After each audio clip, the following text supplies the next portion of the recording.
Sveiki! Ar šo video es centīšos sniegt jums ieskatu par Lamport loģisko pulksteni, izmantojot Remote Procedure Call. Ja ir papildus interesi par Remote Procedure Call, tad noskaties mans iepriekšējos video. Tātad atkal es palaidīšu RPC serveri.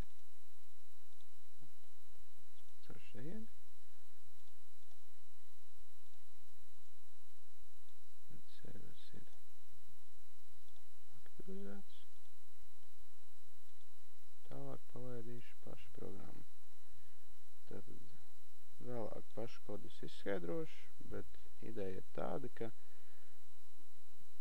serveris un klients printēs katrs savu rindiņu pareizā secībā, izmantojot šo principu par loģisko pulksteni.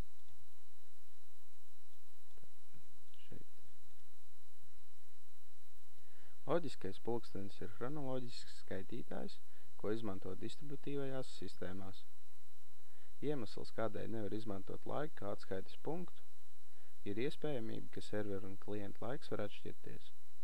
Papildus tam vērā ir jāņem ceļš, kas jāveic paketē. Lamport loģiskais pulkstenis izmanto vektoru pulksteni. Tas nozīmē, ka katrs process vai veids iezīmi darbībai, lai varētu noteikt, kuram procesam būtu jānotiek. Šis piemērs rāda, kā divi dažādi datori veids chronoloģiski pareizas darbības. Katru rindu izprintējot pareizā secībā.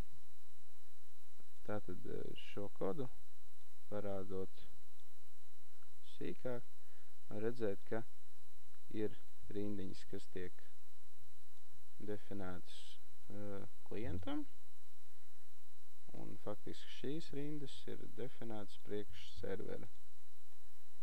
Tālāk var redzēt, ka šeit tiek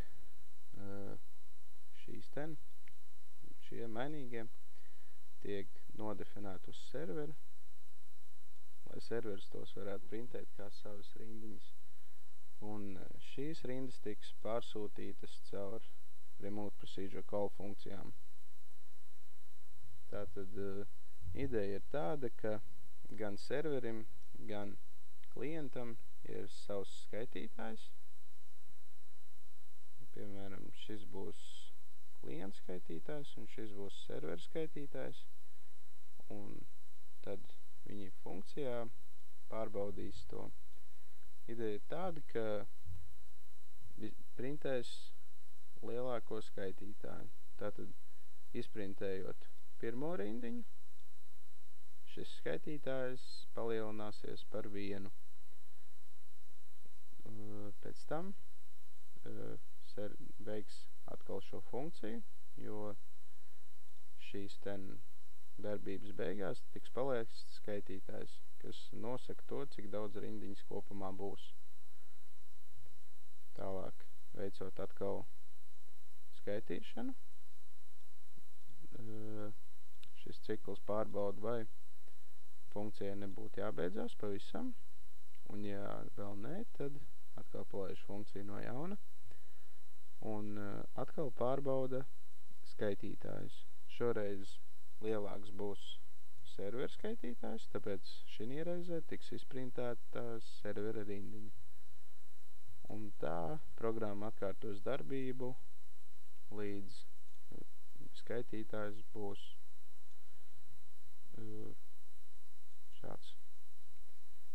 Līdz ko skaitītājs vairs neļauj turpināt funkciju, tad programma tiek izbeigta. Ko var redzēt, ka šeit tika veikts kopumā visas darbības un programma ir pabeigta. Tad tas arī par šo tēmu kopumā viss.